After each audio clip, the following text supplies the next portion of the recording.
Hello students, good morning to all of you. मैं पप्पू खान। अभी हमने इससे पहले 2 वीडियो बनाए थे 10वीं के साइंस के लिए, और उनमें हमने सामान्य ब्लड के बारे में, ब्लड ग्रुप के बारे में बताया था। तो वो एक रैंडमली टॉपिक थे। अब हम सिस्टमेटिक तरीके से आपको जो केमिस्ट्री पोर्शन है 10वीं के अंदर, उस केमिस्ट्री पोर्शन का जो चैप्टर, पहला चैप्टर जो है, जिसको हम 5वां चैप्टर बोल रहे हैं, और उस 5वें चैप्टर का नाम है दैनिक जीवन में रसायन, उसके बारे में डिस्कस करेंगे। यानी कि हम बात करें, 5वां चैप्टर है ये दैनिक जीवन में रसायन। दैनिक जीवन में रसायन, दैनिक जीवन में रसायन, chemistry in everyday life, chemistry in everyday life। हमारे दैनिक जीवन के अंदर केमिस्ट्री जो है, रसायन जो है, रसायन पदार्थ जो है, वो किस प्रकार काम आते हैं, कौन कौन से होते हैं, उनमें हम डिस्कस करेंगे। आज हम बात करेंगे इस चैप्टर के अंदर। तो हमारे दैनिक जीवन के अंदर 3 प्रकार के जो रसायन होते हैं वो सामान्यतः काम आते रहते हैं। वो है हमारे पास अम्ल, नंबर 2 क्षार, और नंबर 3 लवण। ठीक, अम्ल को हम बोलते हैं एसिड्स, क्षार को बोलते हैं बेस, और लवण को बोलते हैं साल्ट्स। क्या बोलते हैं? साल्ट्स। तो हम बात करेंगे इस वीडियो के अंदर, इस टॉपिक के अंदर हम बात करेंगे। शुरुआत में अम्ल के बारे में बात करेंगे, अम्ल क्या होता है। फिर अम्ल के बारे में डिस्कस के बाद हम क्षार के बारे में बात करेंगे, फिर लवण के बारे में बात करेंगे। तो इससे संबंधित चैप्टर को आगे बढ़ाते चलेंगे। शुरुआत में हम किसके बारे में बात कर रहे हैं? अम्ल के बारे में। दैनिक जीवन का रसायन जो है, उसमें सबसे पहले बात कर रहे हैं किसकी? अम्ल के बारे में। अम्ल जो है, ये जो अगर इसका शाब्दिक अर्थ देखा जाए तो ये एसिडस से बना है। किससे बना है ये? एसिडस शब्द से। एसिडस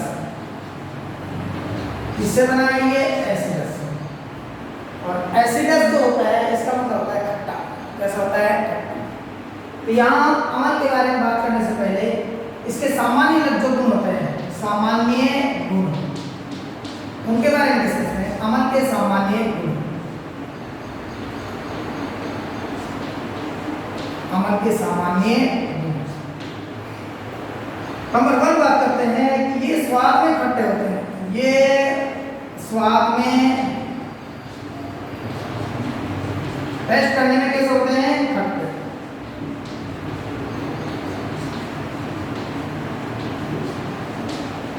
स्वाद में कैसे होते हैं? नंबर 2, अगर हम बात करें, लिटमस पत्र होता है। लिटमस पत्र क्या होता है? सल्फाइड अमरक का एक प्लांट्स है, लाइकेन।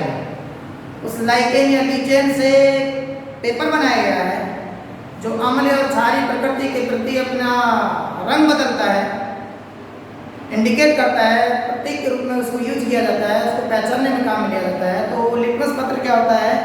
सल्फाइड वर्ग के जो लीचेन प्लांट है, उससे, या लाइकेन प्लांट से, उससे बनाया गया है, जो अम्ल और क्षारीय प्रकृति को दर्शाता है। तो जो अम्ल होते हैं वो लिटमस पत्र के प्रति किस प्रकार व्यवहार करते हैं, तो वहाँ ये हम देखते हैं कि अम्ल, ये जो होते हैं, ये मतलब अम्ल, ये लिटमस पत्र को लाल कर देते हैं, लाल कर देते हैं। लिटमस पत्र को क्या कर देते हैं? ये लाल। तीसरा कैरेक्टर देखते हैं कि जब इन अम्लों को जल में घोला जाता है तो विलयन बनता है, जलीय विलयन बनता है। उस जलीय विलयन के अंदर ये आयन त्यागते हैं। कौन सा आयन त्यागते हैं? हाइड्रोजन आयन त्यागते हैं। ये जलीय विलयन में,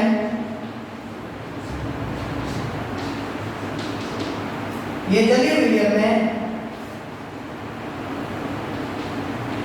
हाइड्रोजन आयन बोले तो H प्लस मुक्त करते हैं। क्या करते हैं? H प्लस आयन मुक्त करते हैं। ये वीडियो नंबर 1 है सिस्टमेटिक तरीके से। नंबर 4 जलीय विलयन हाइड्रोजन आयन मुक्त करते हैं। नेक्स्ट इनका जलीय विलयन शुष्क नहीं, जलीय विलयन विद्युत का चालन करता है।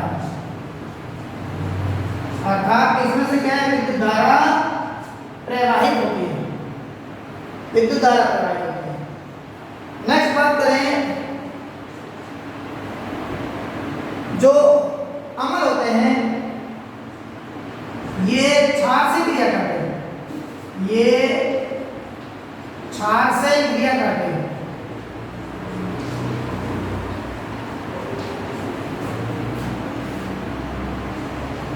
उदासीन लवण बनाते हैं।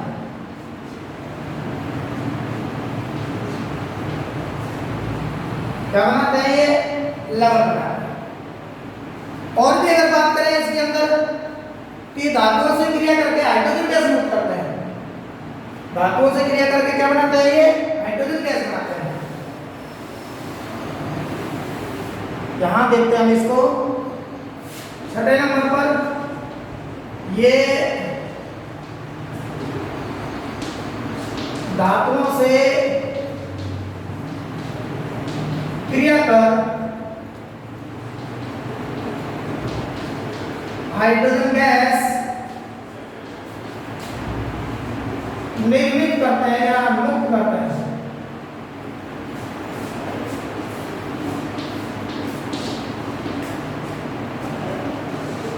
नेक्स्ट बात करें तो जो अम्ल होते हैं, जो कार्बोनेट के साथ अभिक्रिया करके CO2 गैस उत्पन्न करते हैं, ये धातु कार्बोनेटों के साथ अभिक्रिया करके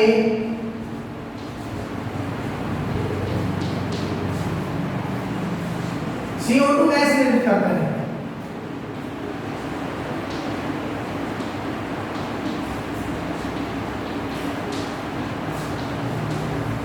CO2 गैस निर्मित करते हैं। तो हमने अभी यह बात की थी, ये एसिड्स के सामान्य गुण थे या सामान्य लक्षण थे। ये स्वाद में कैसे होते हैं? खट्टे होते हैं। ये लिटमस पत्र को क्या कर देते हैं? लाल करते हैं। गीला लिटमस पत्र को क्या कर देते हैं? लाल कर देते हैं। ये जलीय विलयन में हाइड्रोजन आयन या H प्लस आयन मुक्त करते हैं। इनका जलीय विलयन जो होता है विद्युत का चालन करता है, विद्युत धारा प्रवाहित करता है। ये क्षार से क्रिया करके उदासीन लवण बनाते हैं। क्या बनाते हैं? उदासीन लवण बनाते हैं। इस क्रिया को कहते हैं उदासीनीकरण अभिक्रिया। आगे हम बात करते हैं, ये धातुओं से क्रिया करके हाइड्रोजन गैस निर्मित करते हैं। धातुओं से क्रिया करके कौन से गैस बनाते हैं? ये हाइड्रोजन गैस बनाते हैं। और नेक्स्ट धातु कार्बोनेट की बात करें तो धातु कार्बोनेट के साथ अभिक्रिया करके क्या बनाते हैं? CO2 बनाते हैं। धातु कार्बोनेट के साथ अभिक्रिया करके अम्ल क्या बनाते हैं? CO2 बोलकर कार्बन डाइऑक्साइड गैस बनाते हैं। ठीक है, तो ये हमने इनके सामान्य प्रॉपर्टी देखी। अब हम बात करेंगे इनके परिभाषा, अम्ल की परिभाषा। तो अम्ल की परिभाषा को क्या है? विभिन्न वैज्ञानिकों ने, विभिन्न साइंटिस्टों ने अपने अपने तरीके से परिभाषित किया है, बताया है, एक्सप्लेन किया है। उसके बारे में हम डिस्कस करेंगे यहाँ पर। ठीक है, तो नेक्स्ट अम्ल की परिभाषा विभिन्न वैज्ञानिकों के अनुसार।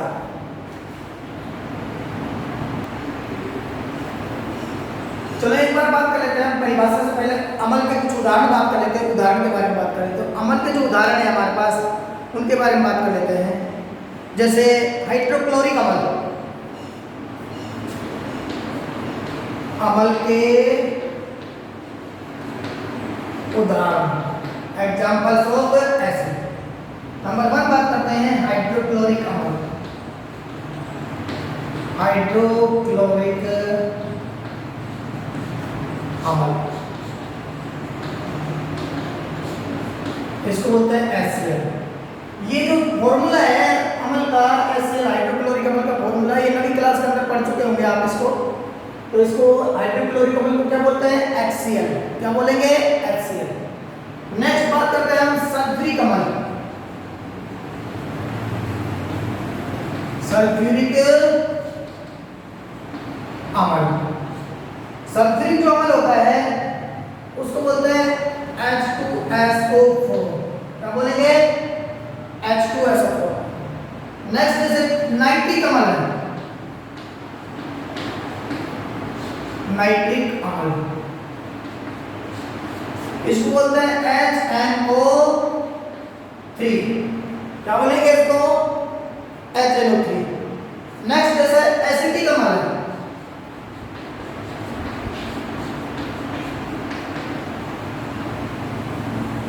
एसिटिक अमल, इसको बोलते हैं CH3COOH। याद रखना इन चीजों को। नेक्स्ट बात करते हैं हम एसिटिक अमल के बाद में फॉर्मिक अमल है।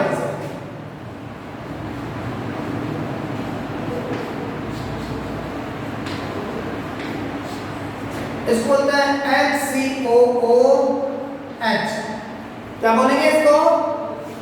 फॉर्मिक अमल को HCOOH। ठीक, ये कुछ एग्जांपल थे हमारे पास अमल के।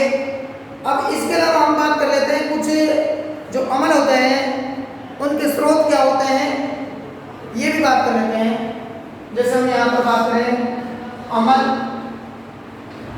और यहाँ पर क्या करें? स्रोत। ये जो अमल होते हैं कहाँ पाए जाते हैं, किससे प्राप्त होते हैं, इसके बारे में डिस्कस कर लेते हैं। तो ये हम नंबर 1 बात कर रहे हैं एसिटिक अमल का। एसिटिक अमल कई बार पूछ लिया जाता है एसिटिक अमल जो है किससे प्राप्त होता है, कहाँ से प्राप्त होता है? तो ये सिरका होता है। किससे प्राप्त होता है? सिरका।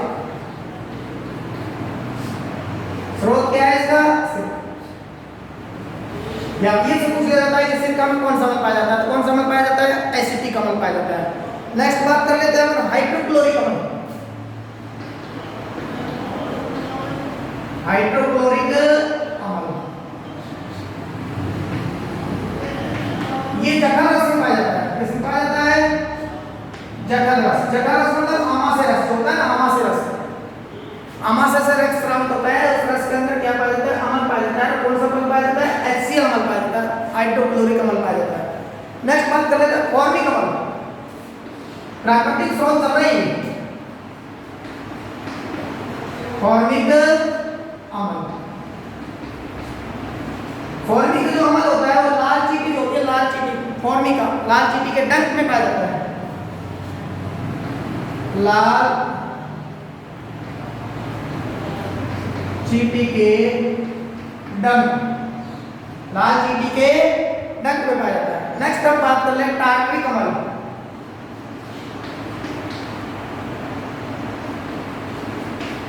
टार्टरिक अमल ये पाया जाता है इमली के अंदर। किसमें पाया जाता है? इमली में पाया जाता है। टार्टरिक अमल किसमें पाया जाता है? इमली में पाया जाता है। नेक्स्ट बात करते हैं लैक्टिक अमल। बहुत इंपॉर्टेंट है लैक्टिक अमल। लैक्टिक अमल किसमें पाया जाता है? दही जो होती है ना, दही, उसमें पाया जाता है। नेक्स्ट बात करें हम लैक्टिक अमल के बाद में एस्कॉर्बिक अमल।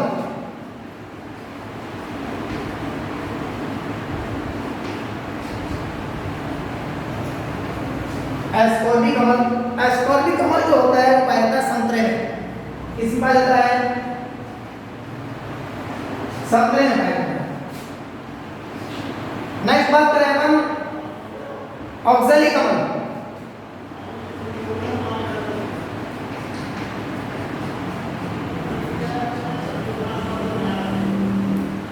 ऑक्सैलिक अमल जो होता है वो किसमें पाया जाता है?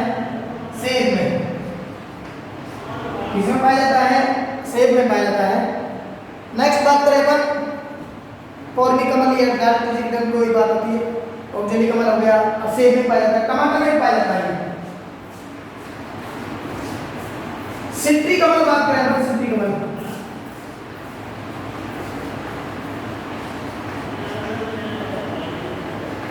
ये पाया जाता है नींबू में। सिट्रिक अम्ल किसमें पाया जाता है?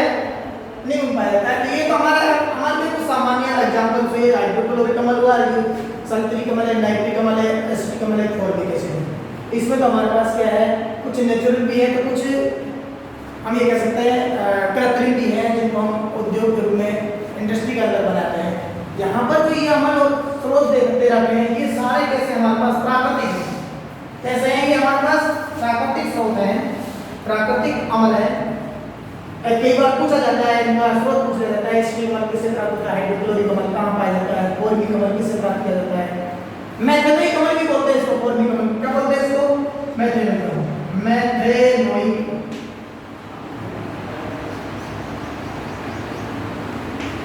क्या बोलेंगे इसको? मैथेनोइक अम्ल बोलते हैं। लाल चीटी का में पाया जाता है, ठीक है। या नाइट्रिक अम्ल है, ये भी पाया जाता है, लैक्टिक अम्ल दही में पाया जाता है, एस्कॉर्बिक अम्ल जो है संतरे में पाया जाता है, ऑक्सैलिक अम्ल सेब और टमाटर में पाया जाता है, जबकि सिट्रिक अम्ल किसमें पाया जाता है? नींबू में पाया जाता है। तो इस प्रकार हमने अम्ल की सामान्य लक्षण, अम्ल के उदाहरण, अम्ल के प्राकृतिक स्रोत, उनके एग्जांपल्स। नेक्स्ट बात करेंगे हम अम्ल की परिभाषाएं। अम्ल की परिभाषाएं,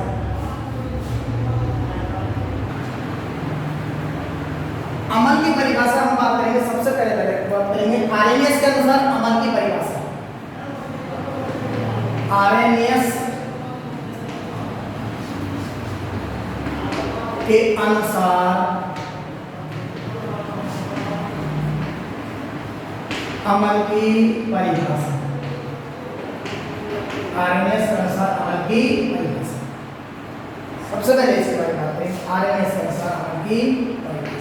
रिटर्न हुआ आरएनएस, इसलिए क्या कहता है कि अम्ल वे पदार्थ होते हैं जो जलीय विलयन में अपघटित होकर H+ आयन देते हैं, हाइड्रोजन आयन देते हैं। क्या कहलाते हैं? वो अम्ल कहलाते हैं। दोबारा बता रहा हूं आपको, आरएनएस ये कहता है कि वे पदार्थ जो जलीय विलयन में अपघटित होकर H+ या आयन या हाइड्रोजन आयन देते हैं, क्या कहलाते हैं? अम्ल कहलाते हैं। वे पदार्थ जो जलीय विलयन में अपघटित होकर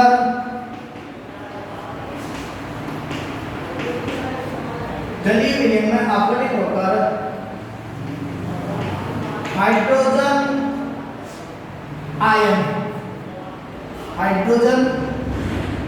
आयन या H+ आयन देते हैं, अम्ल कहलाते हैं। अब ये जो H+ आयन होते हैं ना, ये जलीय विलयन के अंदर स्वतंत्र अवस्था में नहीं पाए जाते, ये तुरंत ही किसमें बदल जाते हैं? हाइड्रोनियम आयन बन जाते हैं। इस प्रक्रिया के फलस्वरूप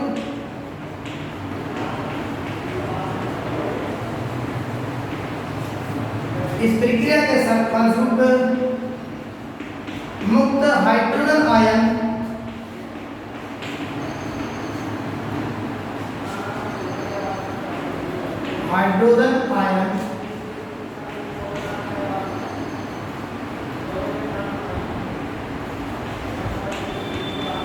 स्वतंत्र अवस्था में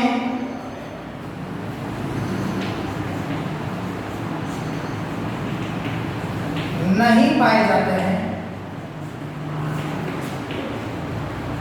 अपितु ये तुरंत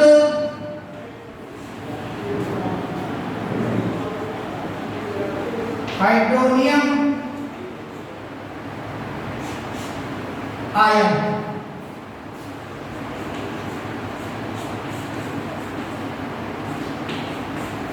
में बदल जाता है।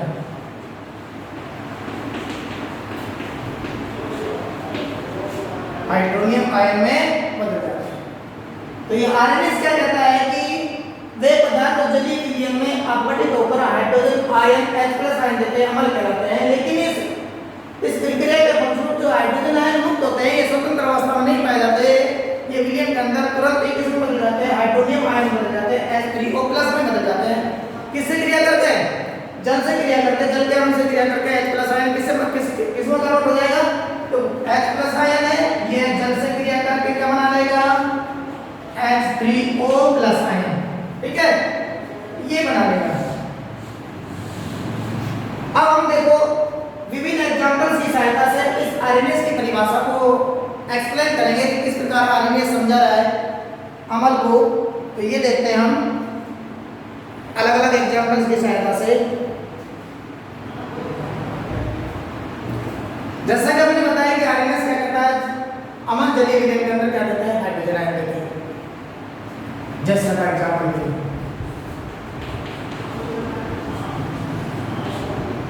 अमल हमारे पास हाइड्रोजन हाइड्रोक्लोरिन, जलीय विलयन के अंदर है तो इसको हम क्या लिखते हैं? एक्वस।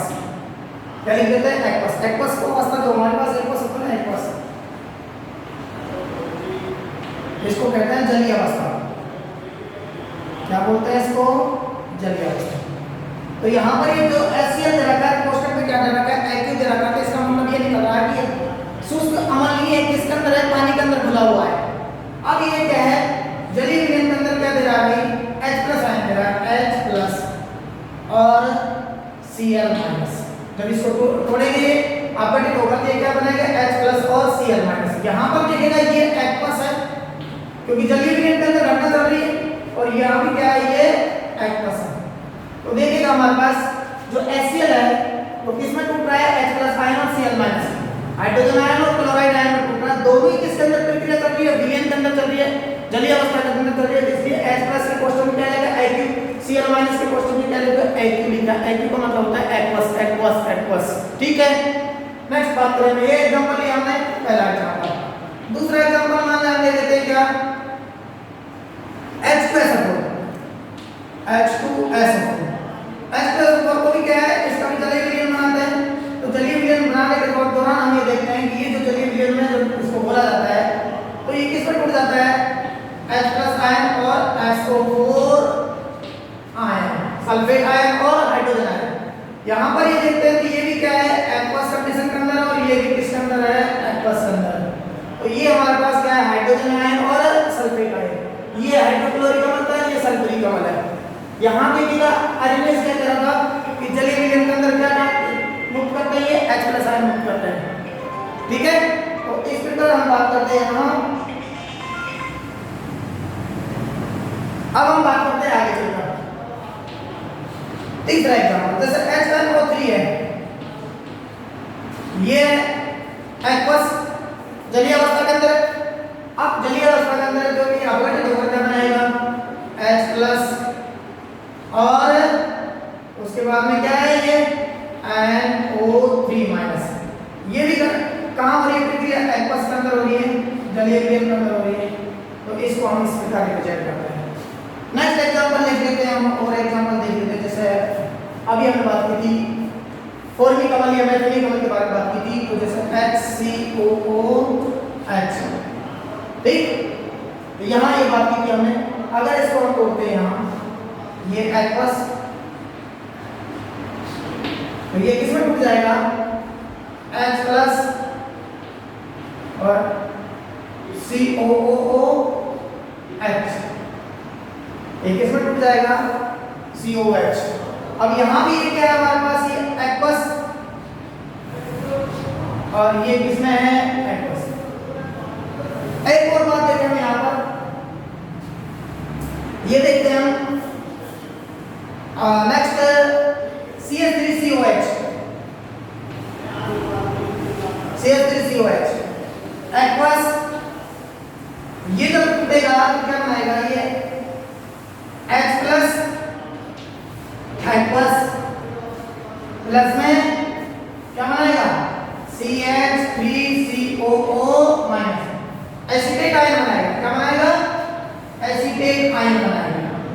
तो ये कंडीशन में किसमें चल रही है? जलीय विलयन में चल रही है। तो अभी हमने बताया आरएनएस क्या कहता है? आरएनएस ये कहता है कि कोई भी पदार्थ जो जलीय विलयन में अपघटित होकर H+ आयन देता है वो कहलाएगा अम्ल। क्या कहलाएगा? अब यहाँ पर H प्लस आया, H2 सपोर्ट H प्लस आया, HNO3 H प्लस आया, SCO3 SCOH H प्लस आया, इधर हम बात करें CH3COH H प्लस आया। तो यहाँ ये हम देखने को मिला है कि ये जो इस प्रकार जलीय विलयन के अंदर जो अपघटित होकर H प्लस आयन दे रहे हैं तो क्या कहलाते हैं, अम्ल कहलाते हैं। आरएनए इस बात को बताता है। अब ये H प्लस आयन देने की जो दर है, या हम कह सकते हैं आसानी से अपघटित हो जाते हैं या कठिनाई से अपघटित हो जाते हैं, इस आधार पर आरएनए इसको आगे बताता है कि प्रबल अम्ल और दुर्बल अम्ल के बारे में बताता है। तो प्रबल अम्ल और दुर्बल अम्ल के बारे में थोड़ा सा डिस्कस करेंगे। इस प्रकार अपघटन के आधार पर जो अम्ल होते हैं वो दो प्रकार होते हैं। अम्ल के प्रकार, अपघटन की प्रकृति का, अपघटन की प्रकृति के आधार पर, अपघटन की प्रकृति के आधार पर अम्ल कितने प्रकार होते हैं, दो प्रकार होते हैं। नंबर 1 बात करें तो नंबर 1 में हमारे पास है प्रबल अम्ल, प्रबल अम्ल, स्ट्रॉन्ग एसिड। और दूसरा हम बात करेंगे दुर्बल अम्ल, इसको बोलेंगे वीक एसिड्स। ठीक, अब देखिए प्रबल अम्ल वे अम्ल जो जलीय विलयन में तुरंत अपघटित हो जाते हैं, तेजी से H प्लस आयन देते हैं, शीघ्रता से H प्लस आयन देते हैं। तो हम यहाँ ये लिख सकते हैं वे अम्ल जो जलीय विलयन में शीघ्र ही अपघटित होकर H प्लस आयन देते हैं, H प्लस आयन देते हैं। अब एग्जाम्पल के लिए हम बात करें यहाँ पर, याद रखना इस चीज को प्रबल अम्ल के बारे में। एक तो है HCl, एक है H2SO4, एक है HNO3, हाइड्रोक्लोरिक अम्ल, सल्फ्यूरिक अम्ल और नाइट्रिक अम्ल। ये कैसा अम्ल है हमारे पास, प्रबल अम्ल। अब हम बात करते हैं दुर्बल अम्ल। तो दुर्बल अम्ल क्या होते हैं, ये जलीय विलयन के अंदर धीमी गति से अपघटित होते हैं, धीरे धीरे अपघटित होते हैं। H प्लस आयन भी क्या है, देने की जो दर होती है वो कैसे होती है, उनकी स्लो होती है। तो वे अम्ल जो जलीय विलयन में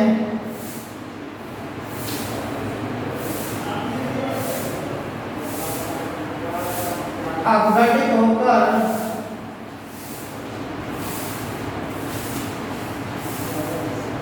धीमी दर से, धीमी गति से, धीमी दर से H प्लस आयन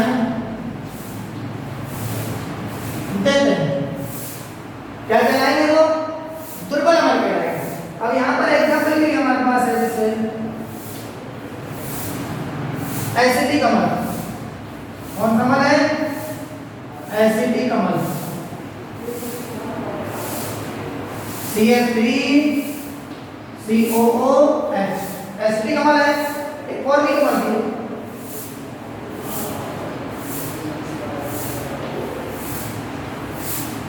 बोलो तो HCOOH। यानी कि हम कह सकते हैं कार्बनिक अम्ल होते हैं, वो किस प्रकार के प्रकृति होते हैं, दुर्बल प्रकृति होते हैं। तो इस प्रकार हमने आरएनएस की अनुसार जो अम्ल की परिभाषा है उसको एक्सप्लेन किया, उसके एग्जाम्पल बताए, उसके बाद हमने अम्ल के प्रकार बताए। इस वीडियो में आज इतना ही। नेक्स्ट अम्ल के हम और भी परिभाषा देखेंगे आरएनएस के अनुसार, ब्रास्टेन का लोरी के अनुसार, लुईस के अनुसार, उनको नेक्स्ट वीडियो के अंदर देखेंगे। ठीक है।